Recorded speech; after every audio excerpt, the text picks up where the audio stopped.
जिसका नाम मोहम्मद बिन कासिम था। क्या नाम? मोहम्मद बिन कासिम। उनके ससरे का नाम हज्जाज बिन यूसुफ। ससरे का तो मालूम? अरे मालूम ससरे का तो क्या बोलते हैं? ससरे बोलते हैं, बकरे बोलते हैं, ससरे बोलते हैं। प्योर उर्दू में ससुर बोलते, और भी प्योर उर्दू में खुसर बोलते। समझ में आई बात? उतनी प्योर उर्दू बोलो ना को तुम्हें ससरत बोलो। एक नौजवान जुमे के मौके पर अपने ससरे को बुला लगा को प्योर उर्दू में इंट्रोड्यूस करा रहा है। अशरफी साहब तवज्जो चाहता हूँ, इन्हों हमारे खुसूर कराए। मुझे समझ में आया नहीं, खुसूर तो गलती को बोलते सो। इन्हों बूढ़े मियाँ को दिखा को हमारे खुसूर कराए। ये उम्र में इन्हों क्या खुसूर करे रहेंगे बोल कर रहे हैं। इन्हों हमारे खुसूर, बोला क्या भी किस्सा, क्या क्या नाम का खुसूर हजरत? फिर समझ में नहीं आया क्या भी बोल रही आप?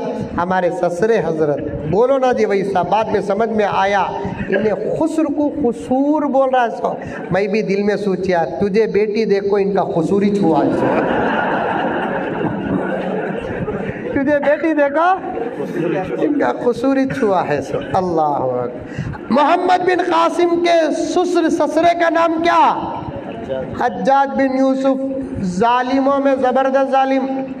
फिर भी उसकी हकीकत थानवी लिखते हैं हाफिज कुरान था वो।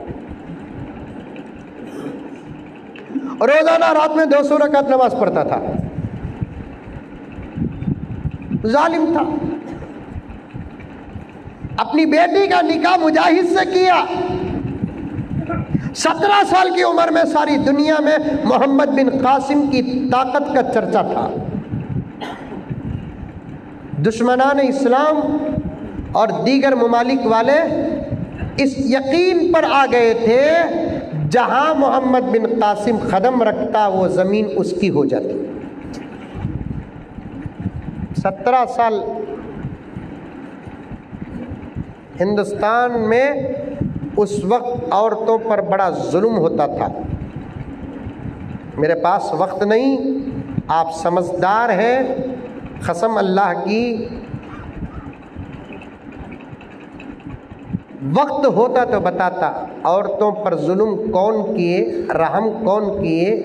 ये सूरज की तरह वाज़े है, फिर भी इल्ज़ाम हमारे ऊपर लगाते हैं। हजरत बाबर से लेकर हजरत टीपू सुल्तान शहीद रहमतुल्लाह अलैह तक की तारीख हमारे पास पूरी महफूज है। किसी बादशाह के दौर में बादशाह की वजह से औरतों पर जुल्म का एक सफ़ा नहीं मिलेगा। औरतों पर बड़ा जुल्म होता था। यहाँ की औरतों को बात पहुँची कि अरब में एक नौजवान है जो अमन व अमान, रहम करम के लिए सारी दुनिया का दौरा करता है। चलो उसे बुलाकर यहाँ का जुल्म मिटाएंगे बोलकर उसे बुलाए। उन्हें आने की खबर पहुंची। तवज्जो से सुनो, अक्सर वाक़या काटते कटाते मैं पेश कर रहा हूँ। उन्हें आने की खबर पहुंची। यहाँ उस ज़माने में सबसे ज़्यादा जुल्म जिस बादशाह और राजा के राज में होता था, उस राजा का नाम राजा दाहिर था। राजा दाहिर को पता चला कि मोहम्मद बिन कासिम फ़ौज के साथ आ रहा है। उन्हें अपनी हुकूमत में मशवरा किया क्या करना। एक वज़ीर ने राय दी कि मुकाबला करो। एक वज़ीर ने राय दी कि मुकाबला करने से कुछ नहीं होगा, इसलिए कि लड़ने वाला ऐसा है कि उन्हें जीने की उम्मीद पर लड़ता नहीं, मरने की उम्मीद पर लड़ता है। जीने की उम्मीद पर लड़ने वालों से लड़ सकते हैं, जिसकी ख्वाहिश ही मौत है उससे क्या लड़कर जीतेंगे। बेहतर है हथियार डाल दो। और एक वजीर उठा, उन्हें बोला काम करो राजा, एक कोशिश कर को देखेंगे। उन्होंने आने के रास्ते में एक पुल है, वो पुल तोड़ डालो। फिर भी हजरत मोहम्मद बिन कासिम आगे। इधर राजा को मालूम होगा। अब राजा फिर मशवरा रखा तो एक पंडित बोला, डरने की कोई ज़रूरत नहीं राजा साहब, मेरे पास एक मंत्र है, मैं पढ़ा तो उन्हें कहा है कि वहाँ ज़मीन में दफन हो जाता। राजा बोला पढ़ो पढ़ो पढ़ो पढ़ो।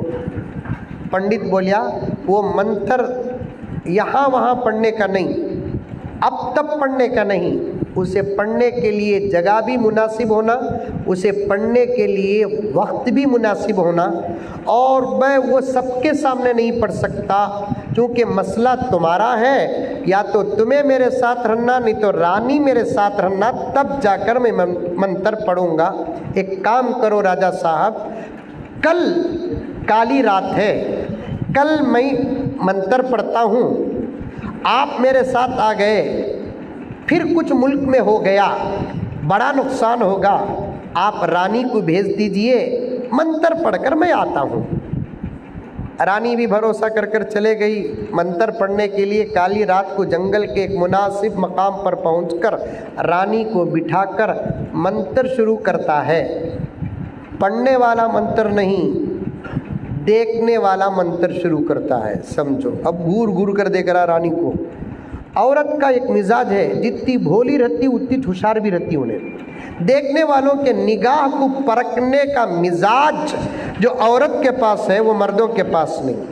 रानी बोली, पंडित क्या इतने गौर से देख रहे हैं, निगाह में फुतूर नज़र आ रहा है, मंत्र पढ़ो जाएंगे।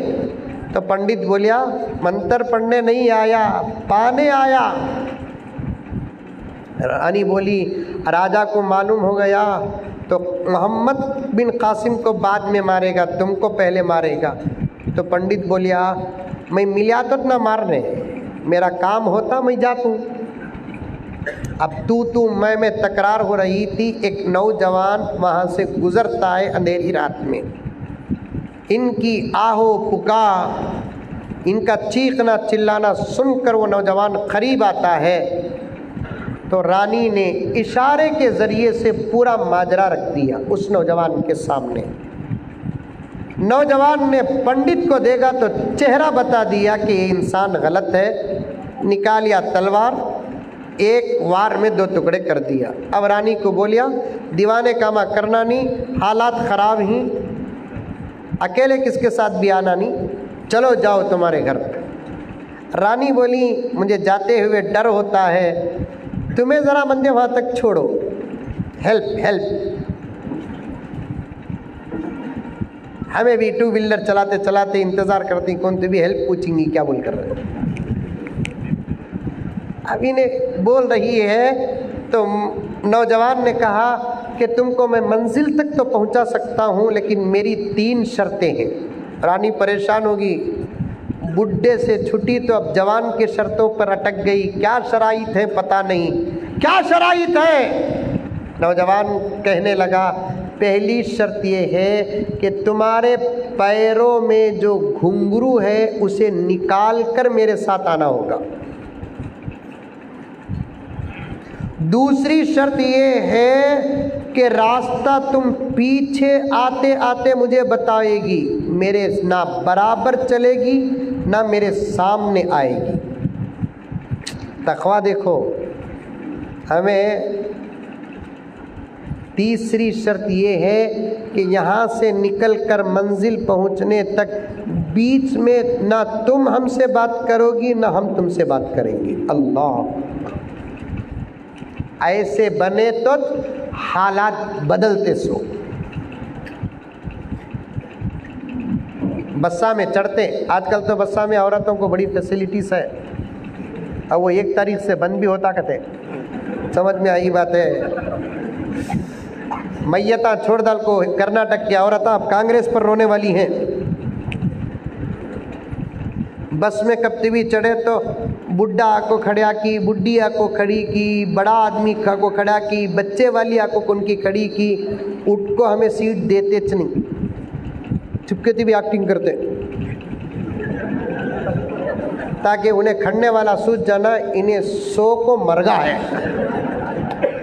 वो कौन सी टीवी जवान पुट्टी आको खड़ी, please excuse me, you are sit down. इन्हें उठ को उसे सीट देता, उन्हें भी समझ जाती इन्हें सीट।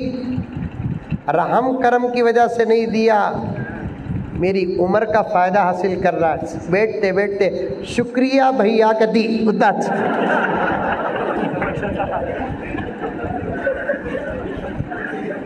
ऐसा गुस्सा आता, मुर्गी की मुंडी फिराओ कदा जान। क्या शर्त आई देखो, घुंघरू निकालो, पीछे आओ, रास्ते में बात न करो। पूरी रात सफ़र करके सुबह के वक्त मंजिल आई। रानी ने कहा, ओ भाई हमारी मंजिल आ गई, आप भी आओ, हम राजा से इनाम दिलाएंगे। इनाम गिनाम की कोई ज़रूरत नहीं, ये तो हमारी सेवा है, हमारी खिदमत है, जाओ। रानी ने पूछा, जाते जाते कम से कम तुम्हारा नाम तो बताते जाओ, तुम कौन हो ये बताओ। तो तब जाकर वो नौजवान कहता है, रानी साहिबा, जिसको ख़त्म करने के लिए मंत्र पढ़ने के लिए आई थी ना, वो कोई और नहीं, मैं ही हूँ। अच्छा, तुम ही मोहम्मद बिन कासिम हो, इतने शरीफ इस उम्र में? हाँ, तुम्हारा धर्म इस्लाम, तुम्हारा गुरु मोहम्मद बिन कासिम कहते हैं हुस्न इत्तेफाक, मेरा गुरु वो है जिसका नाम के मुताबिक मेरा नाम है। समझाने के लिए कहता हूँ मैं, मेरा गुरु तो वो है जिसका नाम भी मोहम्मद ही है। रानी सोचती है, अल्लाह, छोटे मोहम्मद के ये अखलाक हैं, बड़े मोहम्मद के अखलाक का आलम क्या होगा। देख ले को खड़गी लिखा है, देख ले को खड़गी, ये उम्र, ये अखलाक। आज है हमारे पास नौजवानों ऐसे अखलाक। फिर पूछते हैं कि हालात कब बदलेंगे। कुरान कहता है नहीं बदलेंगे तेरे हालात जब तक तो नहीं बदलेगा, जब तक तो नहीं बदलेगा।